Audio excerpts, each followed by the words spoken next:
Sa isang mundo na may mga bagay na hindi kaya makita ng mga mata, tahimik lang silang gumagalaw sa paligid, sa hangin, sa tubig, at minsay nasa tao rin.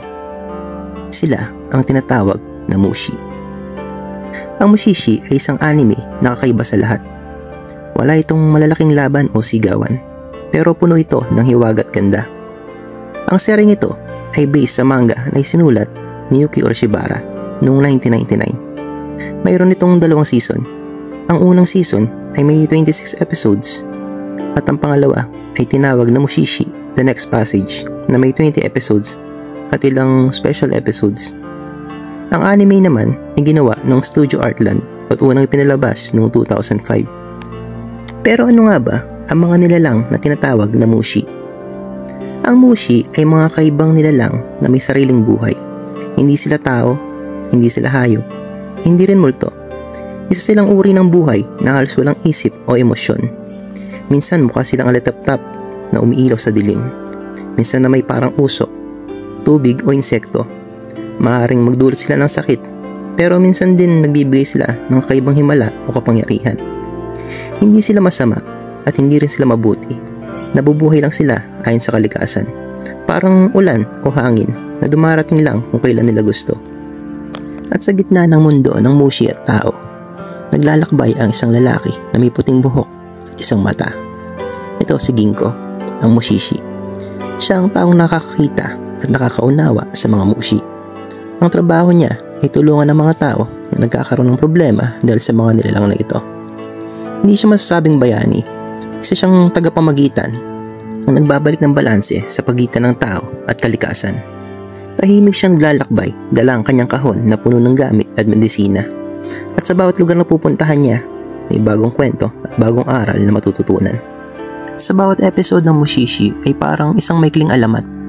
May bagong tauhan, bagong lugar, at bagong klase ng Mushi. Minsan ito'y tungkol sa isang bata na may kakaibang karamdaman. Minsan naman tungkol sa isang pamilya na nawalan ng mahal sa buhay.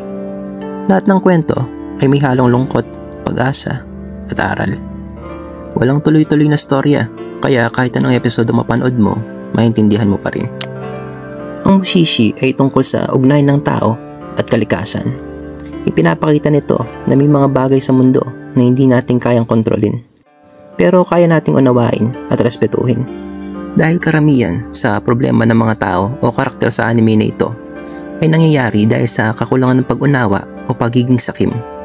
At sa pamamagitan ni Ginko, ipinapakita ng serye na minsan ang solusyon ay hindi naman laban, kundi pakikinig at pag-intindi. Kaya masasabi ko na kakaiba talaga ang Mushishi. Tahimik ito, mabagal ang takbo, pero napaka-relaxing panoorin. Ang animation ay parang painting, mga bundok, ilog, ulan, at kabundukan na parang buhay. Ang tunog ay natural, ang hangin, ulan, at mga tunog ng insekto. Habang pinapanood mo parang pinapahinga ka ng anime. Para bang sinasabi nito na, sandali lang, huminga ka muna. Ngunit alam nyo ba na mismong si Ginko ay may misteryo rin. Hindi siya nananatili sa isang lugar dahil naakit niya ang mga Mushi. Kailangan niyang lagi naglalakbay dahil kung mananatili siya ng matagal sa isang lugar, maaari siya makasira sa balanse ng kalikasan. Kaya tahimik ang buhay niya, puno ng pag-isa pero puno rin ng pag-unawa. Ano nga ba ang aral na makukuha sa Mushishi? Ang Mushishi ay hindi tungkol sa pagkatalo o panalo. Walang kontrabida, walang bida. Ang tunay na tema nito ay pag-unawa at pagrespeto sa buhay. Pinapaalala nito na ang mundo ay hindi umiikot sa tao lang. Lahat ng bagay, kahit gaano kaliit, ay may papel sa kalikasan. At kung minsan, ang katahimikan ay mas malakas pa kaysa sa salita. Ang Mushishi ay masasabing hindi lang anime.